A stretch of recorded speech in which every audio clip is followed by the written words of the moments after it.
July, 1987. A child's laughter echoed inside a modest sedan as it rolled down the highway from Kentucky into Tennessee. 4-year-old Brandi sat in the back seat, clutching a worn doll, her small feet tapping the vinyl seat. The radio played low, the sky burned a slow orange. To Brandi, the trip was just a small adventure. The world outside a patchwork of fields and fences, 2 familiar adults watching over her. As we open this case together, remember to like and subscribe to the Cold Case Archive, so stories like this are never forgotten. Before we continue, a note from the archive. Some locations and institutions in this account have been altered, but the events remain rooted in real history. It began as a simple drive across state lines. But within 48 hours, that drive would end in a hospital, a death certificate, and accusations that would shadow 2 lives for decades. Joyce Watkins, a trusted aunt, and Charlie Dunn, her longtime partner, believed they were stepping into the role of protectors. Instead, they were cast as suspects. Brandi had been living with her extended family in Kentucky. Her life was not always easy. She was a child navigating a world where stability could shift from one home to another. But when Joyce and Charlie arrived that summer evening, their intention seemed straightforward: to pick her up, bring her home to Tennessee, and give her the kind of care only family could offer. For Joyce, Brandi was more than a relative. She was a spark in her life, a reason to work harder and smile more often. For Charlie, who carried himself with quiet dignity, the little girl's presence filled the house with energy that otherwise might have been absent. To them, this was not a burden, it was family. The drive itself was uneventful, ordinary. Warm air carried the scent of cut grass and asphalt as the car hummed along the open highway. Brandi leaned her cheek against the window, tracing shapes in the glass with her finger while the horizon shifted colors with the setting sun. In those moments, the world still felt safe. When they reached Franklin Ridge, Tennessee, their home stood ready. A small, well-kept house in a working-class neighborhood, where children played in yards and neighbors offered friendly waves. Joyce laid Brandi down that night in a freshly made bed, tucking the doll under her arm. The soft rhythm of crickets filled the night air. To anyone looking in, it was the image of a child secure in the care of family. But by morning, Joyce sensed something was wrong. Brandi seemed unusually tired, her body lacking the vitality it had the night before. She wasn't talkative, and there was a heaviness about her that alarmed Joyce. At first, she told herself it was fatigue, the trip, the excitement, the change of environment. Yet as the day stretched on, the unease grew harder to ignore. By the following morning, Brandi's condition had deteriorated sharply. Her small frame appeared weak, and bruises became visible in places that did not make sense. Joyce's worry turned into panic. She and Charlie rushed her to the nearest hospital, their voices urgent as they pleaded for help. Inside the bright sterility of the emergency room, time seemed to fracture. Doctors and nurses worked quickly, attaching IVs, running tests, issuing orders. Joyce hovered nearby, desperate for answers. Charlie stood frozen, the weight of fear pressing down on him as he tried to process what was happening. Despite every effort, the outcome was devastating. Within 24 hours of arriving in Tennessee, Brandi was gone. Her heart stopped, her body too fragile to fight whatever had overtaken it. For Joyce, disbelief overtook grief. She could not accept that the little girl who had been humming along to the radio just days earlier was now lifeless. Charlie's composure broke as he wept quietly in the corner, unable to reconcile the tragedy. But even as Joyce and Charlie reeled from the loss, the questions began to sharpen. How could this have happened so quickly? What had caused the bruises? Where did the illness begin? The doctors had no clear explanation at first, but the tragedy of a child's sudden death demanded answers. In those first few hours, sympathy began to shift toward suspicion. Officials noted the timing. Brandi had been fine in Kentucky, and she died within a day of being under Joyce and Charlie's care. For investigators, that sequence of events was enough to raise doubt. The questions turned pointed. When did the bruises first appear? Had Brandi fallen? Had anyone struck her? The tone of the inquiries implied answers before Joyce and Charlie could even speak. Instead of grieving relatives, they were being recast as possible culprits. Word spread quickly in Franklin Ridge. Neighbors whispered over fences, speculation feeding on itself. In a small town, stories have a way of growing faster than facts. And in the South of the 1980s, when a black couple stood accused, even unofficially, Those whispers could carry the weight of judgment. Joyce and Charlie believed that clarity would come with time. That medical evidence would explain what had truly happened, that the truth would exonerate them. But the atmosphere was already shifting against them. The narrative was no longer about a child's mysterious death. It was about responsibility, and eyes were beginning to settle squarely on them. Back at the house, Brandi's absence left a haunting quiet. Her doll still rested on the bed, its fabric arms open as though waiting for her return. The echoes of her laughter in the car just days earlier now felt like a memory too fragile to hold. As the coroner prepared to examine her body, the tragedy was evolving into something else entirely. This was no longer just the story of a child lost too soon. It was the beginning of a case that would bind Joyce and Charlie to Brandi's death, not as mourners but as suspects. The questions were only beginning, and each one would circle back to the same place: the two people who loved her most. The halls of Franklin Ridge General Hospital were quiet in the early morning hours, their usual rhythm broken by the sound of hurried footsteps and urgent voices.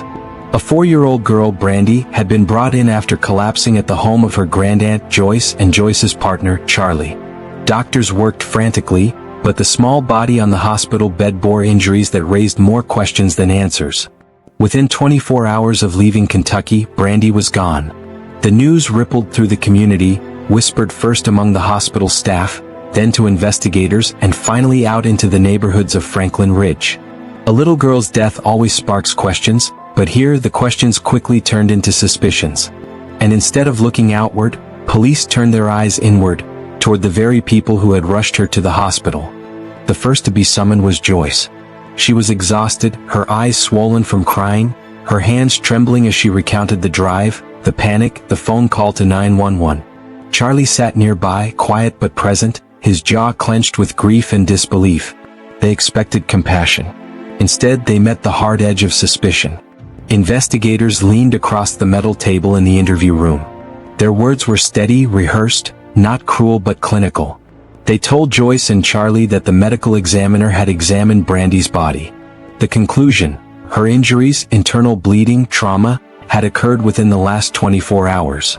If true, that meant they had happened while Brandi was in their care. Joyce froze. 24 hours. It was a timeline that cut directly into her, into the very window of time she and Charlie had been responsible for the child. She tried to explain that Brandi had arrived already unwell, that something had been wrong before they even crossed the state line. She remembered how quiet the little girl had been, how she had clutched her doll tighter than usual. But her words felt weightless against the heavy certainty of the medical examiner's report. Charlie, who had never been one to talk much, spoke up then. "You think we'd hurt her?" His voice cracked under the strain. But the detectives didn't blink. In their eyes they already had their suspects. The shift was fast and brutal. In less than a day, Joyce and Charlie went from grieving caregivers to accused perpetrators. Their tears became evidence. Their love became a motive. And in a small Tennessee town where biases often lingered beneath the surface, the narrative of a black couple harming a child was too convenient to ignore. The local paper printed cautious headlines: "Child dies after mysterious injuries," but the gossip moved quicker than ink. Neighbors who once waved now whispered. Friends who had known Joyce for years suddenly kept their distance. Charlie's quiet strength was recast as something darker, suspicious. It wasn't what they had done that people remembered. It was what people now believed they were capable of. And here lies the subtle cruelty of wrongful suspicion. The presumption of guilt takes root before a jury ever assembles. Every glance, every silence, every question carries with it an invisible verdict. The investigators pieced together a story. Brandi had been with Joyce and Charlie less than a day. The injuries were fresh. Therefore the explanation was simple: Joyce or Charlie, or both, must have inflicted them. There was no forced entry, no evidence of an outside attacker. It was a closed circle of suspicion. But the simplicity of the narrative was its greatest flaw. In their urgency to find answers, investigators did not look far enough back into Brandi's short life. They did not ask if there had been warning signs before she ever arrived in Tennessee. They did not seek medical records from Kentucky. The focus remained locked on Joyce and Charlie, a tunnel vision that would shape everything that followed. At the center of the investigation stood the testimony of the medical examiner. His conclusion, that the injuries were no more than a day old, became the cornerstone of the case. And when one stone is placed that firmly, the rest of the wall is built to fit around it. For Joyce, the days after Brandi's death blurred into a haze of grief and disbelief. She attended the funeral with the weight of unspoken suspicion pressing down on her. She remembered Brandi's laughter, the way the child had rested her head against the car window during that final drive, too tired to stay awake. Those memories clashed violently with the new reality, that she was being treated not as a grieving relative, but as the prime suspect in her niece's death. Charlie, too, felt the shift in every interaction. Friends at work asked fewer questions, their words clipped, their eyes cautious. Family members avoided his calls. He had built his life on being steady, dependable. Now he was cast in a role he had never imagined, the silent, looming figure in a story of child abuse. And as often happens in small towns, silence itself became an indictment. The absence of support, the hesitance of neighbors to speak up, reinforced the narrative that Joyce and Charlie must have done something terrible. This is the moment where I'll pause and bring you, the viewer, into the picture. Imagine being in their place. You take in a child you love, you do everything in your power to protect her, and when tragedy strikes, instead of compassion, you are met with accusations. How would you respond if every word you said was twisted, every tear you shed became evidence against you? Drop your thoughts in the comments. I want to know what you think. Because cases like this aren't just history. They're reminders of how fragile justice can be when perception overrides truth. The investigation moved quickly toward charges. Prosecutors built their case on the medical examiner's timeline, framing Joyce and Charlie not as caregivers but as abusers who had snapped. There was no history of violence, no prior allegations, but the lack of evidence was reframed as opportunity. By the time the indictment came down, the tide of public opinion had fully turned. Joyce's pleas of innocence were dismissed as self-preservation. Charlie's stoicism was painted as coldness. The narrative was set, and it would take decades to undo. In the courtroom of public opinion, Joyce and Charlie had already been convicted. The law was simply catching up. And so, with Brandi's death only months behind them, Joyce and Charlie found themselves staring down charges that would define the rest of their lives. What began as a tragedy was now an accusation. And the wheels of justice, once set in motion, would not be easily stopped. The courthouse in Franklin Ridge stood tall and imposing. A stone building with weathered steps and iron doors that creaked when pulled open. In 1988, those doors became the gateway to a trial that would seal the fate of Joyce and Charlie. For the prosecution, the story was simple, and they told it with certainty. A child was fine in Kentucky, they argued, but by the time she reached Tennessee, she was fatally injured.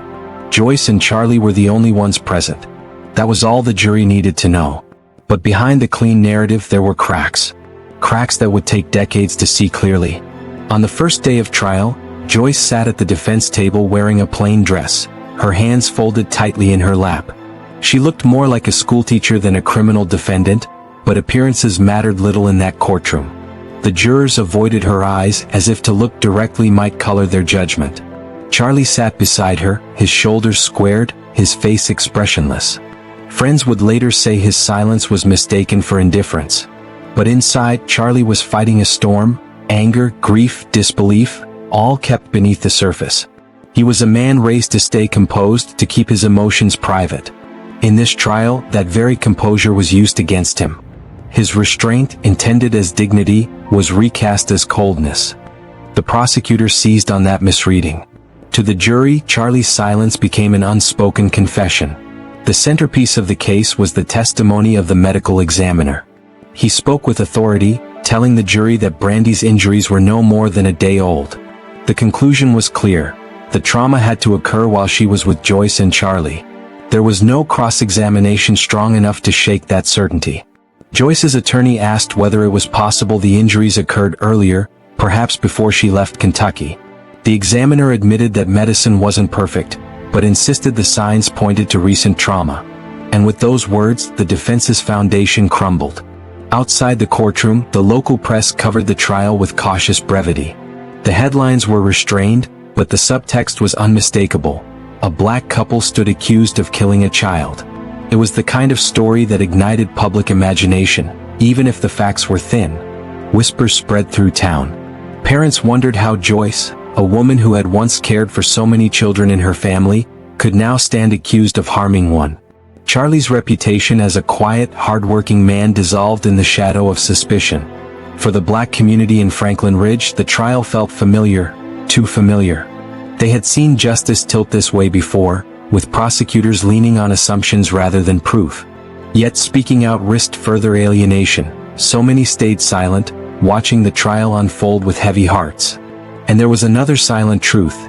The jury that would decide Joyce and Charlie's fate reflected the imbalance of the time. Mostly white, mostly older, drawn from a pool that rarely included the voices of black residents. In that courtroom, the odds were stacked before the first witness spoke. The defense struggled to find its rhythm. Joyce's attorney was underfunded, overworked, and unprepared for a case of this weight. They presented witnesses who described Joyce as loving and attentive, Charlie as steady and dependable. But character testimony is fragile against medical authority. And the jury, faced with two versions of the truth, leaned toward the one that sounded scientific. The prosecutor drove the point home with rehearsed precision. "Ladies and gentlemen," he told the jury, "we're not here to speculate. We're here to weigh the facts. The fact is, this little girl was fine when she left Kentucky. The fact is, she was nearly dead when she arrived in Tennessee. And the fact is, only Joyce and Charlie were there. You don't need to look any further than that." Those words lingered in the air long after the prosecutor returned to his seat. The trial dragged on for weeks, each day wearing Joyce down further. She cried silently at the defense table, sometimes pressing a tissue so hard into her hands it left creases in her skin. Charlie remained stoic, but each verdict read aloud by the clerk seemed to carve into him like stone. When it came time for Joyce to testify, she spoke with quiet desperation. She told the jury she loved Brandi, that she had never raised a hand against her. She described the long drive, the child's sudden weakness, the rush to the hospital. But under cross-examination, the prosecutor twisted her words. Small inconsistencies became evidence of deceit. Her grief became an act. Charlie chose not to testify. His attorney advised him against it, fearing his reserved demeanor would appear unfeeling to the jury. It was a decision that haunted him until his final days. Finally, after weeks of testimony, arguments, and deliberation, the jury returned. The courtroom hushed as the foreman stood. "Guilty," he said. The word landed like a thunderclap. Joyce gasped, her body folding as if the weight of the verdict was too heavy to bear. Charlie remained still, but his eyes betrayed the fracture inside. In that moment, the truth of their innocence mattered little. What mattered was that 12 strangers had decided otherwise. The judge's gavel struck and their lives shattered. Joyce was sentenced to decades in prison. Charlie, too, was convicted and condemned to years behind bars. Brandi's death had claimed her life, and now it had consumed theirs as well. For the community, the verdict brought a strange, uneasy closure. The papers declared justice served. The prosecutor gave interviews about protecting children. But beneath the surface, doubts lingered, quiet doubts that few dared to speak aloud. For Joyce and Charlie, there was no closure, only separation. They left the courthouse in handcuffs, the world they once knew collapsing behind them. And here I'll ask you, the viewer, when you hear about a guilty verdict, do you assume justice has been done? Or do you wonder whether the system got it wrong? Think about how much weight we give to authority, to experts, to prosecutors, to headlines. Share your thoughts below, because this isn't just a story about the past. It's about how easily truth can be silenced when certainty is mistaken for fact. As Joyce was led into the prison system, she carried the memory of Brandi with her. Every night in her cell, she thought of the child's laughter, of the orange sky over the highway. She replayed the final hours over and over, searching for a detail that could prove her innocence. Charlie, too, entered prison with the same burden. He worked quietly, kept to himself, but inside, the injustice ate at him. He wrote letters that went unanswered, appeals that were denied, prayers that seemed unheard. They both clung to hope, fragile as it was. Hope that someday someone would listen. Hope that the truth, buried beneath the weight of false certainty, would finally rise. The trial was over. The verdict was rendered. And though the courtroom doors closed behind them, the story of Joyce and Charlie was far from finished. Prison is not designed for healing. It is designed for forgetting. The steel doors, the endless counts, the fluorescent lights that never dim, they all work toward one purpose: erasing the identity of the person who walks in.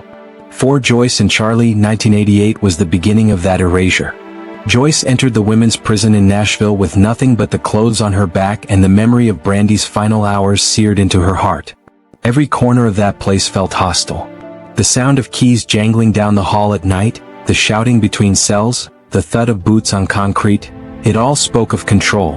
And in the middle of it, Joyce had to learn how to survive. Charlie, across the state in a men's facility, faced his own version of the same ordeal. His silence, once a strength, now became both shield and curse. In prison, men who kept to themselves were left alone, but they were also forgotten. And Charlie was forgotten faster than most. The years began to stretch. First 5, then 10, then 20. Birthdays came and went. Holidays blurred into each other. Joyce clung to family visits as lifelines, though they were few and far between. Each time she saw her relatives, she would search their faces for hope, for signs that someone was still fighting for her. Charlie, too, held on to what little family contact he could manage. He wrote letters that sometimes went unanswered, not out of neglect but because poverty made postage a burden. Still he wrote. Long letters, short letters, scraps of paper folded neatly and sent to the outside world. He told his family to keep faith. He told Joyce, in the few letters they were allowed to exchange through intermediaries, that someday the truth would come. But time erodes hope, and time was all they had. Joyce found small ways to keep herself intact. She volunteered in the prison library, helping other women write letters and appeals. She led Bible studies, not because she always believed but because the routine gave her something to hold on to. She learned the rhythms of the place, when to speak, when to stay silent, when to keep her head down. Still at night, when the lights buzzed overhead and the voices quieted, she wept into her thin pillow. She wept for Brandi, for Charlie, for the life she once had. She wept for the years being stolen from her one by one. Charlie, meanwhile, began to fade. He worked prison jobs, kitchen duty, laundry, but his health slowly declined. The stress, the confinement, the hopelessness took a toll. His letters became shorter, his handwriting shakier. Friends inside noticed the change. The once solid, steady man seemed to carry invisible weight on his shoulders. In 2015, after 25 years behind bars, Charlie's body gave out. He died still wearing the label of a child abuser, a man convicted of killing someone he had tried to protect. He never walked free. He never heard the word exonerated. For Joyce, the news came like a second verdict. She sat in her cell holding the notice, her hands trembling, her chest hollow. She folded the paper carefully, as if by handling it gently she could somehow undo what it said. For days she did not speak. For weeks she moved like a shadow, carrying a silence deeper than before. She found ways to keep him close. She saved the last letter he had ever sent her, tucking it into the worn pages of her Bible. She whispered his name during prayers, even when she wasn't sure anyone was listening. On his birthday each year, she skipped her meal tray, fasting in his memory. Time moved differently after Charlie's death. It was heavier, slower, as though the clocks themselves carried sorrow. Joyce felt the weight in every bone. But she also felt something else, resolve. If she could not win back her own years, she would fight to win back Charlie's name. The prison continued on, indifferent to her grief. Guards barked orders. Doors slammed. New inmates arrived, old ones disappeared. But inside Joyce, a quiet defiance was forming. She knew she had been silenced in the courtroom. She knew her innocence had been buried under faulty testimony. And yet, she also knew truth had a strange way of resurfacing, even after decades underground. And here, I want to pause and ask you, imagine you are innocent, yet locked away for decades. The system tells you to admit guilt in exchange for parole, to take responsibility for something you didn't do. Would you confess just to walk free? Or would you hold your innocence even if it meant dying inside? Let us know your thoughts below, because choices like this are not abstract. They are the cruel dilemmas faced by people like Joyce and Charlie every single day. Years continued to pass. Joyce aged behind bars, her hair graying, her body slowing. But she carried herself with dignity. She counseled younger women, warning them against bitterness. She taught them how to write appeals, even when she doubted the effectiveness of her own. She kept Brandi's memory alive, speaking her name quietly, ensuring the child was never reduced to a headline or a line in a trial transcript. And then, in the background, something began to shift. A group of lawyers and advocates, part of an innocence initiative, started digging through old case files. They pulled boxes from storage, dust clinging to cardboard lids. They sifted through transcripts, medical reports, photographs. To most, these were relics of a closed case. But to fresh eyes, they were questions waiting to be answered. One report in particular stood out, the medical examiner's conclusion. It had been treated as gospel in 1988, but new science had since exposed its weaknesses.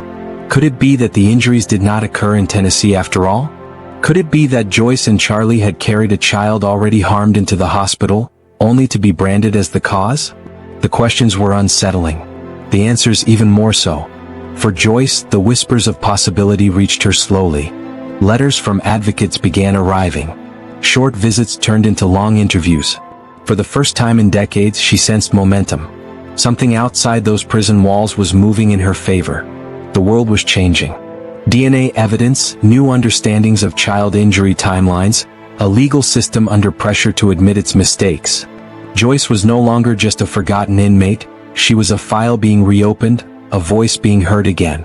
Somewhere in an office lit by fluorescent lights, a lawyer slid Joyce's case across a desk and said, "This doesn't add up." And with those words, the door to her past began to open. For nearly 3 decades, Joyce had lived with silence. Now, at last, silence was breaking. The quiet hum of fluorescent lights filled the office as a young law student flipped through a thick file labeled in fading ink. Watkins/Dunn, 1988. It had been nearly 3 decades since Joyce and Charlie had been convicted. Most people had moved on, assuming the verdict had closed the book. But to the team at the Tennessee State Innocence Initiative, this case was different. Something didn't add up. The first page alone was enough to raise eyebrows. Medical reports cited exact timing of Brandi's injuries. Handwritten notes from the original trial indicated absolute certainty. Yet, as the team read on, questions emerged. The medical examiner had relied on outdated interpretations. Key eyewitness accounts had been discounted. And no one seemed to have considered that Brandi's injuries might have occurred before Joyce and Charlie ever entered Tennessee. Joyce sat in her cell at the women's prison, unaware that after nearly 35 years, someone was finally paying attention. Each day she followed the routines that had become lifelines: Bible study, letter writing, counseling fellow inmates. But beneath it all was a simmering hope, fragile yet persistent. A hope that would soon find traction. The breakthrough began quietly. A former investigator, now consulting for the Innocence Initiative, re-examined the original case files. The timeline of events, they realized, was flawed. The supposed window in which Brandi had been injured was broader than the prosecution had claimed. New pediatric research indicated that certain types of injuries could appear less severe at first, then worsen over hours or days, a nuance not widely known in 1988. Suddenly, the certainty of Joyce and Charlie's guilt, once taken for granted, began to crumble. The evidence, when scrutinized under modern science, was far from definitive. Letters flew back and forth between the initiative and Joyce's attorneys. They requested permission to access remaining evidence, and the prison officials, unfamiliar with this kind of investigation, hesitated. But after weeks of negotiations, a small box of Brandi's medical records and the hospital evidence was released. Every document was handled with care. Photographs of injuries, hospital intake forms, and original lab results were examined by forensic experts. And each page told a different story than the one presented in 1988. Joyce learned about the renewed attention through letters from her legal team. When she read the words "re-examination of evidence," her heart leapt, and then sank. She had held on to hope for decades, but this felt different. For the first time, she sensed a possibility that freedom might finally be within reach. Modern forensic experts, using technology unavailable in the 1980s, analyzed the medical data. Their conclusions were groundbreaking. Brandi's injuries had likely occurred before Joyce and Charlie had taken custody in Kentucky. The cornerstone of the prosecution's case, the timing of the trauma, was no longer reliable. The medical examiner's past testimony, once considered irrefutable, was now recognized as a product of outdated methods and assumptions. Where once there had been certainty, there was now doubt.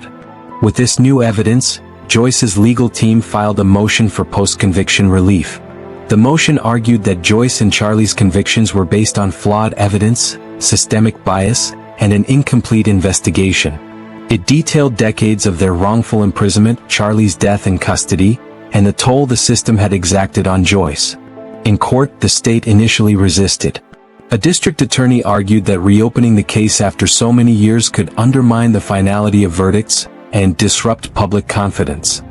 Yet the weight of modern forensic science, combined with Joyce's unwavering claims of innocence, began to tip the scales. At this moment, think about it, decades lost for a crime you didn't commit. Imagine enduring prison life, losing the person you love, and waiting endlessly for the world to see the truth. How would you hold on to hope? Joyce didn't just survive, she kept her voice alive in letters, in counseling, in every quiet prayer. Her story is a reminder that even when the system fails, resilience and truth have a way of resurfacing. The renewed scrutiny drew attention from journalists, advocacy groups, and even former jurors who began to question their past decisions. Interviews were conducted, old notes revisited, and witnesses who had been silent or ignored in 1988 came forward. They spoke cautiously, sometimes anonymously, about inconsistencies in testimony, pressure from prosecutors, and assumptions made about Joyce and Charlie based on race and social standing. Forensic teams cross-referenced hospital records with pediatric injury databases. Each finding was meticulously documented, forming a compelling chain that pointed to the innocence of Joyce and Charlie. Joyce's own resilience became central to the narrative. Her letters, once ignored, were read aloud in court. Each word of patience, hope, and endurance underscored the human cost of wrongful conviction. She was not just a file or a number, she was a mother, an aunt, a wife, and a citizen whose life had been stolen. The courtroom that had once condemned her now became the stage for vindication. Her lawyers presented modern medical analysis, eyewitness testimony corrections, and detailed timelines proving that the original verdict had been unjust. Before the final hearing, Joyce held a small folded letter from Charlie, written decades earlier. She traced his handwriting with her fingers, remembering the warmth of his voice, the quiet strength he gave her when hope seemed impossible. She allowed herself a brief smile, then folded it carefully back into her Bible. Though he could not witness this moment, his presence carried her through the waiting. As hearings continued, tension mounted. Media outlets quietly reported the case, careful to avoid premature conclusions. Locals who remembered the original trial were surprised. Some skeptical, some relieved, but all aware that decades-old convictions rarely reverse themselves. One afternoon, the lead attorney received a call from the presiding judge's clerk. The court is reviewing the new forensic report. A ruling is forthcoming. For Joyce, this was both exhilarating and terrifying. Hope carried a shadow. What if the court still ruled against her? What if, after 34 years, the system refused to admit its mistake? Yet, for the first time in decades, the possibility of freedom felt real. Before the final decision, Joyce reflected on the years lost. She imagined Brandi's laughter echoing again, the life she might have led alongside Charlie, the family events they'd missed. The grief was profound, but so was a quiet resolve. Even if freedom remained out of reach, she had lived with integrity, with truth, and with courage. The courtroom doors opened again, and for Joyce, each step forward was a reclamation of dignity long denied. Each breath taken was a silent protest against the system that had failed her. By the end of the hearings, the weight of evidence was undeniable. The state could no longer defend the original convictions without risking public and legal scrutiny. Every misstep, every flawed assumption, every biased decision became part of a record that now supported the truth. Joyce and Charlie were innocent. The breakthrough was complete. Evidence had been re-examined. Testimonies corrected. Science applied where it had once been absent. The case that had begun in tragedy, continued through decades of injustice, and seemed to have no end, now stood on the verge of resolution. Joyce was not yet free, but the path was clear. The shadow of wrongful conviction that had loomed for 34 years was lifting. And in that light, the long-forgotten voice of Brandi, the child whose life had started the chain of events, could finally be honored with truth. The courthouse in Franklin Ridge, Tennessee, had long been a place of judgment. Its stone steps had witnessed verdicts that changed lives forever, some tragically flawed. On a crisp morning in 2022, the building buzzed with a quiet tension unlike anything in recent memory. Reporters gathered outside, cameras poised, while advocates, lawyers, and family members filed inside. Joyce Watkins, walking with careful determination, felt decades of fear, grief, and endurance press against her chest. Every step toward the courtroom was a reclamation, a defiance of years spent behind cold prison walls. She had survived accusations she had never deserved, a trial tainted by bias, and the cruel absence of her husband, Charlie, who had died still labeled a criminal. As she approached her seat, the weight of history was palpable. She was not just a woman in a courtroom. She was the culmination of decades of injustice, the embodiment of a system's failure, and the living witness to resilience. For nearly 35 years she had been silenced. Today she was about to speak through her freedom. The judge called the court to order.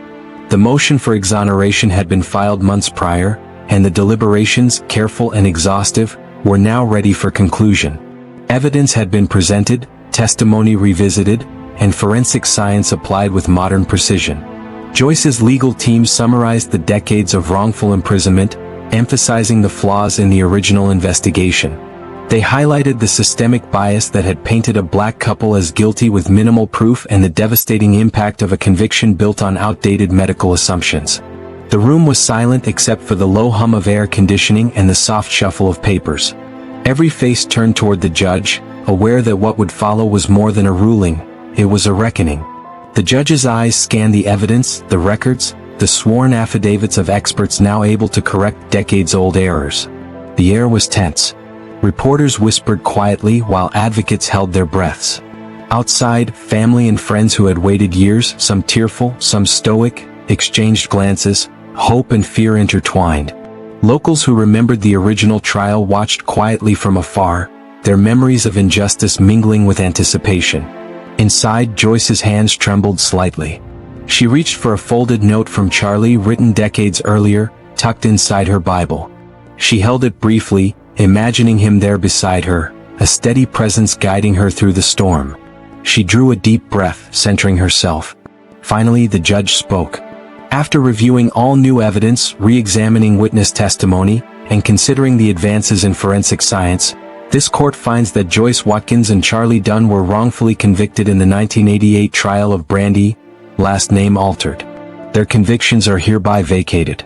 Joyce Watkins is immediately exonerated. A collective gasp filled the courtroom. Tears streamed down cheeks. Some wept quietly, others nodded in relief. For Joyce, the words pierced through the decades of darkness like sunlight through storm clouds. She could hardly believe them. Freedom, once a distant and abstract hope, was now tangible. Joyce's exoneration carried layers of complexity. Joy, yes, but also sorrow. Charlie would never walk out of prison. The man who had shared her burden, who had been unjustly condemned alongside her, had died long before justice arrived. She wept quietly, mourning him even as the weight of her own liberation settled over her. Family members outside the courtroom erupted into quiet sobs, embracing each other, holding on to hope that had been deferred for decades. Friends cheered softly, sharing glances of relief and disbelief. The collective recognition of injustice long ignored was overwhelming. Emotional resonance and viewer engagement. Decades lost, freedom finally reclaimed. Imagine carrying grief and anger, longing for vindication, and finally seeing truth recognized. Joyce's story is a testament to the human spirit, to patience, and to perseverance in the face of a system that had failed her. Her journey asks viewers to reflect. How many other stories remain buried? How many lives have been interrupted, silenced, or misrepresented because of systemic bias? Joyce's story, though exceptional, echoes the struggles of countless others. News outlets quickly highlighted Joyce's exoneration as historic, the first of its kind in Tennessee for black defendants in cases involving children under such circumstances. Conversations about racial bias, flawed medical testimony, and wrongful convictions reignited. Advocates called for reform, using Joyce's story to shine a light on systemic failings. For the community, this was a moment of reckoning. Those who had assumed guilt were confronted with the truth. Those who had ignored the case were forced to acknowledge decades of oversight. The conversation was uncomfortable but necessary. Joyce emerged from the courthouse into the bright Tennessee sunlight, blinking against its intensity after decades of confinement. She breathed deeply, savoring freedom. She paused to look at the crowd, family, supporters, and a few curious onlookers. Words felt inadequate. She let the silence carry the enormity of the moment. She thought of Brandi, the child whose life had sparked this chain of events. She whispered a quiet prayer, a promise to honor her memory in the years to come. She thought of Charlie, her partner in suffering, whose absence was a wound that would never fully heal. And she thought of herself, not as a victim, not as a case number, but as a woman who had survived unimaginable injustice and reclaimed her life. Later that day, she visited a small memorial for Brandi, bringing flowers and lighting a candle. The sunlight reflected off the petals, casting shadows that seemed to honor the child and the long path to truth. The moment was intimate, cinematic, and symbolic, a visual testament to endurance, justice, and memory. Joyce's exoneration did more than free one woman. It became a symbol, a reminder of the fragility of justice and the enduring necessity of vigilance. Lawyers, advocates, and everyday citizens were reminded that cases cannot be closed on assumptions, that science evolves, and that humanity must always remain at the center of justice. For Tennessee, for the families involved, and for all who witnessed this story, the lessons were clear. Justice delayed is often justice denied, but truth, when pursued relentlessly, has the power to illuminate even the darkest past. Joyce's story reminds us that behind every cold case is a life, a family, and a story worth telling. It challenges us to reflect, to question, and to remember that justice is not merely a verdict, but a commitment to truth and humanity. This has been the Cold Case Archive. Thank you for joining us as we preserve these stories one file at a time.